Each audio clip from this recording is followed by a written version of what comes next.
Hello armies, welcome to my channel. So நீங்கள் பார்த்துட்ருக்கிறது deadly obsession mafia's love. So ஓகேடா, இதில் நான் ஏற்கனவே 6 பார்ட் போட்டுட்டேன். பார்க்காதவங்க பார்த்துட்டு வந்துடுங்க. அப்போ தான் இந்த பாட்டு உங்களுக்கு புரியும்டா ஆர்மீஸ். ஓகேவா ஆர்மீஸ், நம்ம இப்போ வீடியோக்குள்ளே போகலான்டா. ஸோ இந்த பக்கம் தாங்க உட்காந்து கதறி கதறி அழுதுருப்பான். பிகாஸ் அவனால் ஏற்றுக்கவே முடியல. அந்த வீடியோவில் இருக்க விஷயம் அப்படி இருக்குது. தாங்கால சுத்தமாக முடியல, அழுதுகிட்டே இருக்கான். அவங்க அம்மாவுக்கும் குரல்லாம் கேட்குது, அவங்க அப்பாவுக்கும் கேட்குது. பட் யாருமே ரெஸ்பான்ஸ் பண்ணல, எதுவுமே பண்ணல. ஸோ தாங்க அழுது அழுது ஒரு லெவலில் சுத்தமாக முடியாமல் போய் பெட்டில் படுத்து அப்படியே தூங்குறான். கிட்டத்தட்ட அந்த ஒன் டே இப்படியே போயிட்டுருக்கோம். ஸோ நெக்ஸ்ட் டே எப்பயும் போல் ஜேகே கால் பண்ணுறான் தயாங்க்கு. ஸோ தயாங்கிட்ட ஃபோன்லாம் கொடுத்து தான் அனுப்பியிருப்பான். தயாங் அந்த காலை பார்க்குறான், பட் எடுக்கலை, அவாய்ட் பண்ணுறான். முடிஞ்ச அளவுக்கு அந்த காலை விட்டு தள்ளியே இருக்கணும், ஜேகே கால் பண்ண எடுக்கக்கூடாது அப்படின்ற மைண்ட் செட் அவனுக்கு வந்துடுச்சு.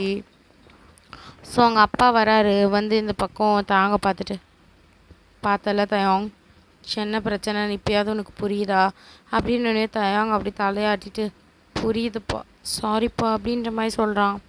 ஓகே தயாங், நீ இனிமேலும் பின்னாடி சுற்ற மாட்டேன்னு நம்புகிறேன். அவன் லவ்ன்ற வார்த்தையை சொல்லி ஷோலோ பண்ணியிருக்கான். உனக்கும் அதே தாண்டா பண்ணுவான். தயாங் ப்ளீஸ் ட்ரை டு அண்டர்ஸ்டாண்ட். சரிப்பா, எனக்கு புரியுது. நான் இனிமேல் ஜேகே கூட க்ளோஸாக இருக்க மாட்டேன். ஜேகே எங்கே கூப்பிட்டாலும் நான் போக மாட்டேன். சாரிப்பா உங்களை ஹர்ட் பண்ணதுக்கு. Okay Taehyung, okay leave it. அப்பா எதுவும் சொல்லலை. ஸோ இங்கே பார்த்து தயாங், அப்பாவுக்காக ஒரு விஷயம் பண்ணுறியா? என்னப்பா, என்ன பண்ணணும்?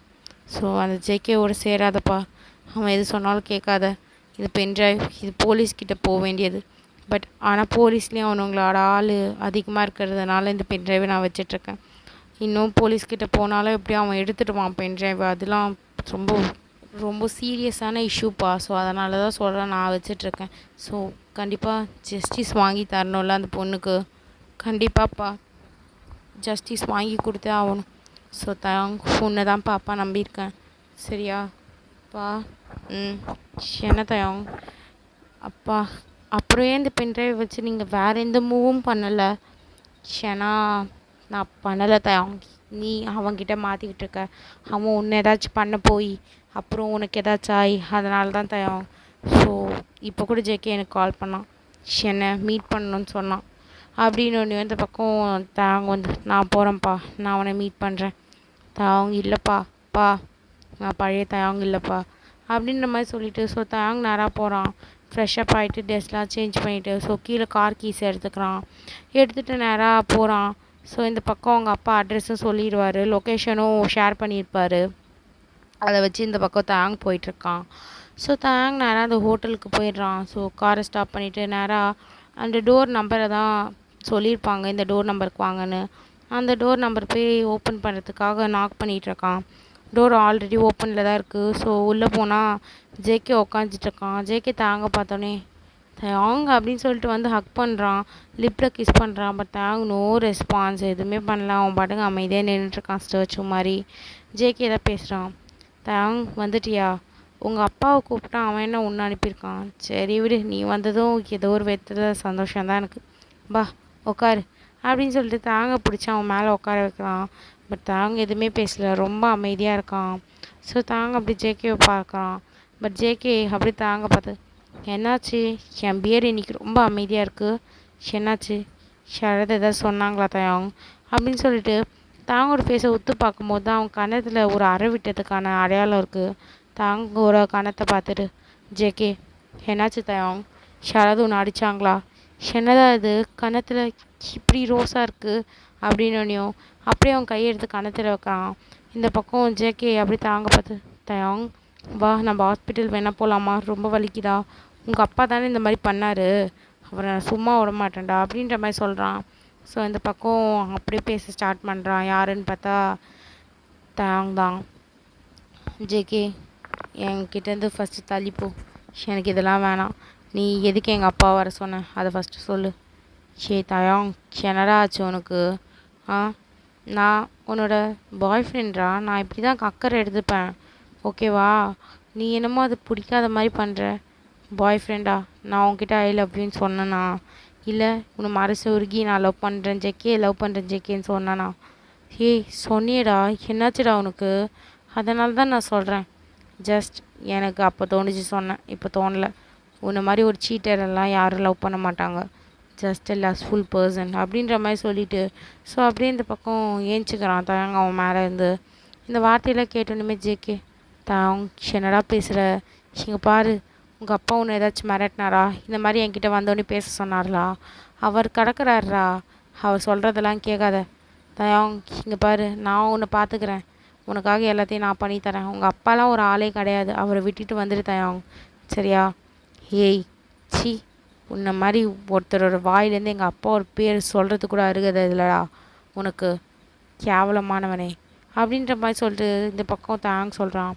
ஜேகேக்கு தயாங் என்னடா ஆச்சு அப்படின்ற மாதிரி கேட்டோன்னுமே இந்த பக்கம் தயாங், நீ ஒரு எப்படி சொல்கிறதுன்னு தெரியல ஜேகே, அவ்வளோ கேவலமான பர்சன், உனக்கு இந்த உலகத்தில் படைக்கப்பட்டிருக்க எல்லா கெட்ட வார்த்தையும் உனக்கு மட்டும்தான்டா, அப்படி ஒரு ஆள்றா நீ, சி அப்படின்னு சொல்லிட்டு ஸோ இந்த பக்கம் தயாங் அப்படியே ஜேகேவை பார்த்து நம்ம பிரேக்கப் பண்ணிக்கலாம், இதுக்கு மேலே இது செட் ஆகாது ஜேகே, அந்த இன்னொரு வாட்டி என்னை தயாங் நான் உன்னை லவ் பண்ணுறேன், உன் மேலே தான் நான் உயிரே வச்சுருக்கேன் அப்படின்லாம் நீ தயவு செஞ்சு சொல்லிடாத, இதெல்லாம் எனக்கு சிரிப்பு ஏற்றுற மாதிரி இருக்குது நீ சொல்கிற ஒவ்வொரு வார்த்தையும், உன்கிட்ட ட்ரூ லவ் இப்போ எதிர்பார்த்தேன்னு தெரியுமா, ஷாம் புதிய செருப்பாலேயே அடிக்கணும்டா, என்ன செருப்பாலேயே அடிக்கணும், உன்ன மாதிரி ஒரு கேவலமான மாஃபியா, மற்றவங்களுக்கு கொன்று சந்தோஷப்படுறவன், மற்றவங்களுக்கு கொன்று ரத்தத்துலேருந்து எடுக்கப்படுற காசை எடுத்து சாப்பிட்றவன், உன்னை மாதிரி ஒருத்தனை போய் நான் லவ் பண்ண பார்த்தியா, என்ன சொல்லணும், ச்சே எவ்வளோ கேவலமான பர்சனாடா நீ, எவ்வளோ மட்டமான வேலையெல்லாம் பார்த்துருக்க அப்படின்னு ஜேகே கோவம் வந்துடுது. தயாங் வார்த்தையை அளந்து பேசு, இங்கே வேறு யாராவது இருந்திருந்தா என்னத்துக்கு அவங்க இறந்துருப்பாங்க, ஓ கொன்னுடுவியா, கொன்னுடு ஜேகே, என்னையும் கொன்னுடு, உனக்கு தான் பாவம் பார்க்க தெரியாது, எதுவும் பண்ண தெரியாதுல்ல, கொண்டு என்னையும் கொன்னுடுடா, கொல்லு, சுட்டு கொல்வியா, அந்த பொண்ணை எப்படி கொன்ன அந்த மாதிரி பண்ணுவியா அப்படின்னு ஒன்று ஜேகே அதிர்ச்சியாக பார்க்குறான். எந்த பொண்ணு, என்னாச்சு தயாங், ஏன்டா இப்படி பேசுகிற, அந்த பென்ட்ரைவுக்காக எங்கள் அப்பாவை எவ்வளோ மிரட்டினேன், எல்லாமே பண்ணேன், ஃபைனலாக அந்த பென்ட்ரைவில் என்ன இருக்குன்னு பார்த்துட்டேன்டா, ஜேகே நீ எவ்வளோ கேவலமானவன்னு எனக்கு தெரியாது, அவள் எவ்வளோ கெஞ்சனா அவன்கிட்ட, ஸ்டில் உனக்கு மனசே இல்லையாடா, எப்படி பண்ணியிருக்க அப்படின்னு இந்த பக்கம் ஜேகே தயாங் ப்ளீஸ் இங்கே பாடுறா, நீ ஏதோ மிஸ் அண்டர்ஸ்டாண்டிங் பண்ணிகிட்ருக்க, நான் சொல்கிறேன் உனக்கு என்ன ஆச்சுன்னு, தேவையில்லை ஜேகே, நீ எனக்கு எதுவும் சொல்ல தேவையில்ல, நானும் எதுவும் கேட்க தேவையில்ல, ப்ளீஸ் ஸ்டாப் பண்ணிடு, இதோடு ஸ்டாப் பண்ணிடு, எதுவும் வேணாம் ப்ளீஸ் ஜேகே, எனக்கு உன் கூட இருக்க பிடிக்கலடா அப்படின்னு சொல்லிட்டு ஸோ தாங்க அங்கேருந்து போக ட்ரை பண்ணுறான். ஜேகே அப்படி தாங்க பிடிச்சி லாக் பண்ணிவிட்டு ஸோ வாலில் தான் லாக் பண்ணிவிட்டு அவன் பேசுகிறான். என்ன வேணும்னா வருவேன், வேண்டான்னா போவியா, இது என்ன பார்க்குன்னு நினச்சியா, என் லைஃப்டா, என் life and then true love நீ என் மேலே வச்சுருக்கேன்னு எனக்கு புரியுதுடா, நீ உங்கள் அப்பா சொல்லி கொடுத்து தானே இதெல்லாம் பேசுகிற, தயாங் உங்கள் அப்பாக்கெலாம் பயப்படாதடா, நான் இருக்கேன்டா உனக்காக, நீ ஏன் தயாங் உங்கள் அப்பாக்கெலாம் பயப்படுற, தயாங் இங்கே பாரு தயாங், 2 பேருமே நல்லா லைஃப் லீட் பண்ணலாம்டா, ப்ளீஸ்டா எல்லாத்தையும் விட்டுட்டு நீ வா தயாங், நான் உன்னை பார்த்துக்கிறேன், ஜேகே ஃபஸ்ட்டு என் கையை விடு, எனக்கு வலிக்குது, தயாங் ப்ளீஸ் என்னாச்சுன்னு சொல்லு, வாயை தந்து நீ சொன்னால் தான் எனக்கு எதுவாக இருந்தாலும் தெரியும்டா அப்படின்னு. அந்த பொண்ணு உன்னோட லவ்வர் தானே, அவளை ஏன்டா அப்படி கொடூரமாக கொன்ன அப்படின்னு ஜேகே அப்படியே கையை விட்டுடுறான்.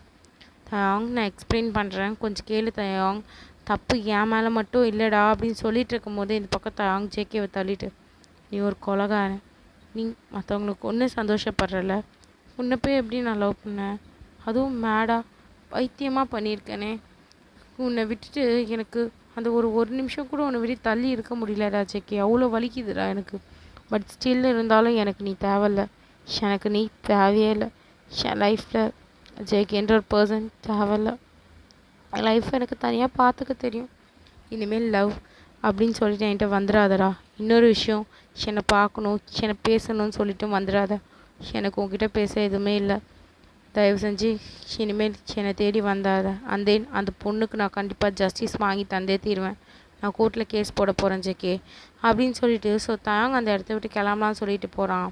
ஸோ ஜேகே ஒரு சிக்னல் கொடுத்துருமே, வெளியே இந்த கார்ட்ஸ்லாம் அப்படியே கதவு சாத்திடுறாங்க. இந்த பக்கம் தாங்க போயிட்டு டோரை தட்டுறான், ஓப்பன் பண்ணுங்கன்னு, பட் யாருமே ஓப்பன் பண்ண மாட்றாங்க. இந்த பக்கம் ஜேகே அப்படியே வந்துட்டு, தயாங் என்ன ஆச்சுன்னு ஒழுங்காக சொல்லுடா அப்படின்னு சொல்லிட்டு வந்து தயாங்கோட ஹேண்டை பிடிக்கிறான். தயாங் இப்போ தான் பேசவே ஸ்டார்ட் பண்ணுறான். ஸோ அந்த வீடியோவில் என்ன இருந்திருக்கோன்னா, தயாங் ஒரு பொண்ணை ஃபோர்ஸ் பண்ணியிருப்பான். ஸோ அப்புறமா அந்த பொண்ணை அப்படியே அவனே கொண்டுட்ருப்பான். ஸோ அதுதான் இருந்திருக்கும். அப்படியே கத்தி அப்படியே ஒரு கத்தி எடுத்து அவள் உடம்புல கீரெல்லாம் போட்டிருப்பான். ஸோ அப்புறமா புல்லட் எடுத்து முடிச்சிட்ருப்பான். ஸோ அந்த பொண்ணு ரொம்ப ஃபோர்ஸ் பண்ணியிருப்பான். அதெல்லாம் காட்டியிருப்பாங்க. ஸோ தயாங்கால தாங்கிக்கவே முடியல அந்த மூமெண்ட்லாம். ஸோ தயாங்க அப்படி ஜேகேவை பார்த்து, உன்னோட ஃபர்ஸ்ட் லவ் நான் தான் சொன்னேன்ல, பின்ன எப்படிடா அந்த பொண்ணு, ஓ உன்னோட ஃபர்ஸ்ட் லவ் மட்டும்தான் நான்ல, ஃபஸ்ட்டு அந்த மாதிரிலாம் கிடையாது நான், இல்லை உனக்கு அதுக்கெலாம் வேறு யாராவது இருந்திருப்பாங்க. நான் பைத்தியம் மாதிரி எல்லாமே ஜேகேக்கு நான் மட்டும்தான் சொல்லிட்டு பைத்தியம் மாதிரி நினச்சிட்ருக்கேன் ஜேகே. உனக்கு எல்லாமே நான் தான், உன்னை நல்லா பார்த்துக்கணும், உனக்கு அம்மா யாரும் இல்லை, அப்பா யாரும் இல்லை, ஸோ நம்ம 2 பேராகவும் இருந்து உன்னை பார்த்துக்கணும் சொல்லிட்டு பைத்தியம் மாதிரி நானே எனக்குள்ளே சொல்லிகிட்டு இருந்திருக்கேன் ஜேகே இவ்வளோ நாளாக. பட் இப்போ தான் தெரியுது உன் லட்சணம் என்னன்னு. ஸோ உன் கூட வாழ்கிறதும் ஒன்று தான், எங்கேயாவது போய் சாவுறதும் ஒன்று தான். அதனால் நான் இறந்தே போயிடுறேன்டா, எனக்கு நீ தேவையில்லை அப்படின்னு சொல்லிட்டு தாங்க அங்கேருந்து அங்கே இருக்க ஒரு கத்தி எடுக்கிறான். பட் ஜேகே அதை அப்படியே டிஃபெக்ட் பண்ணி அந்த கத்தியை கீழே போட வச்சுட்டு தயாங்க பிடிச்சி லிப் லாக் தான் பண்ணுறான். பட் தயாங்க கண்ணுலேருந்து தண்ணி மட்டும் தான் வருது. அவன் பேக் யூஸ் பண்ணவே இல்லை, அவன் அப்படியே ஸ்டாப் ஆகி தான் நிற்கிறான். இந்த பக்கம் ஜேகே விடாமல் பண்ணுறான். பட் தயாங்க அப்படியே நிற்கிறான். ஸோ ஜேகே ஸ்டாப் பண்ணிட்டு தயாங்கோட ஃபேஸை கப் பண்ணிட்டு, நான் சொல்கிறது கேள்றா தயாங், அந்த பொண்ணு அந்த மாதிரி பண்ணது நான் கிடையாது, எனக்கு ஒரு கசின் இருந்தான்டா அப்படின்னு சொல்லிட்டு ஸோ ஜேகே சொல்ல ஆரம்பிக்கிறான். இது கேட்க தயாங்கே தலை சுற்றுற அளவுக்கு இருக்குது ஃப்ளாஷ்பேக்கு. ஸோ ஜேகே என்ன சொல்கிறான்னா, இவனுக்கு ஆல்ரெடி ஒரு கசின் ஒருத்தன் இருக்கான். ஸோ அவன் பேர் வந்து கக். ஸோ அவன் தான் அந்த பொண்ணு லவ் பண்ணியிருப்பான் ட்ரூவா. அந்த பொண்ணு இவனுக்கு சீட் பண்ணிகிட்ருக்கோம் கக்குக்கு. ஸோ அதனால தான் கக்கோ வந்து அந்த பொண்ணையும் கொண்டுட்டு இவனும் இறந்துட்டுருப்பான். ஸோ இதெல்லாம் ஆல்ரெடி யாரோ ஒருத்தவங்க அங்கேருந்து ஷூட் பண்ணியிருப்பாங்க. அந்த ஃபுட்டேஜ் தான் வந்து இந்த பக்கம் தயாங்கோட அப்பா கைக்கு போயிருக்கும். ஸோ தயாங்கோட அப்பா இந்த ஃபுட்டேஜில் ஜேகே மாதிரியே ஒருத்தர் இருக்கிறதுனால ஜேகே நினச்சி ஸோ ஜேகேவை கொஞ்சம் கொஞ்சமாக பிளாக்மெயில் பண்ணி அவன்கிட்டேருந்து காசு பறிக்கிறதுக்காக அவர் பார்த்துருப்பாரு. பட் ஜேகே அதுக்கெலாம் இடம் கொடுத்துருக்க மாட்டான். நீ என்ன வேணாலும் பண்ணு, எப்படி இருந்தாலும் எனக்கு வெளியே வந்துட தெரியும், அந்த இதுவில் இருக்கிறது நானே இல்லை அப்படின்ற மாதிரி சொல்லியிருப்பான். பட் அச்சு பேசாமல் 2 பேருமே ட்வின்ஸாக இருக்கிறதுனால 2 பேரோட இமேஜும் ஒரே மாதிரி இருக்கும். அதனால் ஸோ இதை கேட்டதுமே தயாங்க்கு மனசெல்லாம் ரொம்ப வலிக்குது. ஜேகேவை பார்த்து, சாரி ஜேகே, சாரிடா, சாரி, ஐம் ஸோ சாரி, எப்பயுமே நான் மட்டும்தான் தப்பாக இருக்கேன் ஜேகே. இல்லை தயாங், அது அப்படி இருந்ததுனால உனக்கு அப்படி தோண்டியிருக்கு, ஸோ வேறு எதுவும் இல்லை தயாங். இங்கே பாரு அப்படின்னு தயாங்கோட ஃபேஸை கப் பண்ணிட்டு, 1000 பேர் என்னை பற்றி 1000 சொல்லுவான், பட் உண்மை என்னன்னு உனக்கு தெரியும் தயாங், பிகாஸ் என் கூட வாழ போகிறது நீ மட்டும்தான். இப்போ கூட ஊன்னு சொல்லு, உன்னை கூட்டிகிட்டு போயிடுறேன், நீயும் நானும் ஹாப்பி லைஃப் வாழ்கிறான். உங்கள் அப்பாலாம் தேவையெல்லாம் அவளாம் ஒன்றும் அவ்வளோ பெரிய ஆள்லாம் இல்லை அவங்ககிட்ட கேட்கறதுக்கு. தயாங், நீ வேணும்னா ஒரே ஒரு வார்த்தை சொல்கிறா, உன்னை ராணி மாதிரி பார்த்துக்கிறேன், அதுவும் வெறும் ராணி இல்லை மகாராணியாக வச்சு பார்த்துப்பேன்டா அப்படின்னோனையும் தயாங்க அப்படி ஜேகேவோட ஃபேஸையே பார்க்குறான். ஸோ ஜேகேவும் அப்படி தயாங்கோட ஃபேஸையே பார்க்குறான். ஸோ ஓகேடா, நான் இதோட இந்த பாட்டை முடிச்சுக்கிறேன். உங்களுக்கு இந்த பாட்டு பிடிச்சிருந்தா மறக்காமல் லைக் பண்ணுங்கள், ஷேர் பண்ணுங்கள், கமெண்ட் பண்ணுங்கள். அந்த ஆர்மிஸ் மறக்காமல் சேனலுக்கு சப்ஸ்கிரைப் பண்ணிக்கோங்கடா. ஆர்மிஸ் நான் இன்னொரு சீரீஸ் எழுதி வச்சுருக்கேன். பிகாஸ் இது இன்னும் ஒரு எபிசோடில் முடிஞ்சிடும். ஸோ அது வந்து ஒரு காலேஜ் லவ் ஸ்டோரி மாதிரி. ஸோ உங்களுக்கு எப்படின்னு சொல்லுங்கள், அது போடலாமா வேணாமான்னு, அது எந்த மாதிரி கான்செப்டில் வேணும்னு சொல்லிவிடுங்க. ஏன்னா நான் ஒரு ஸ்டோரி போட போய் உங்களுக்கு ஒரு ஸ்டோரி ஞாபகம் வந்து இந்த மாதிரி வேணும்க்கா அப்படின்னுடாதீங்க. உங்களுக்கு என்ன வேணுமோ கமெண்டில் சொல்லிவிடுங்க, இந்த மாதிரி டைப்பில் போடுங்கக்கான்னு. ஏன்னா நாளைக்கு இந்த எஃப்எஃப் முடிஞ்சிடும். ஏன்னா நாளையோடு நான் இந்த எஃப்எஃப்பை முடிச்சுட்டு வேறு எஃப்எஃப் ஸ்டார்ட் பண்ண போகிறேன். அதனால் கேட்குறேன், எந்த எஃப்எஃப் வேணும், எப்படி வேணும், எப்படி லவ்வபலாவா, கொஞ்சம் ஹேட் டு லவ்வா, அந்த மாதிரி சொன்னீங்கன்னா நான் போட்டுருவேன். என்கிட்ட ஹேட் டு லவ் ஸ்டோரி தான் ஒன்று இருக்குது. ஸோ நீங்கள் சொல்லுங்கள், எப்படி வேணுமோ நான் போட்டுடுறேன். ஓகேவா? ஓகேடா armies, bye armies, stay safe, healthy, love யூடா, பாய்.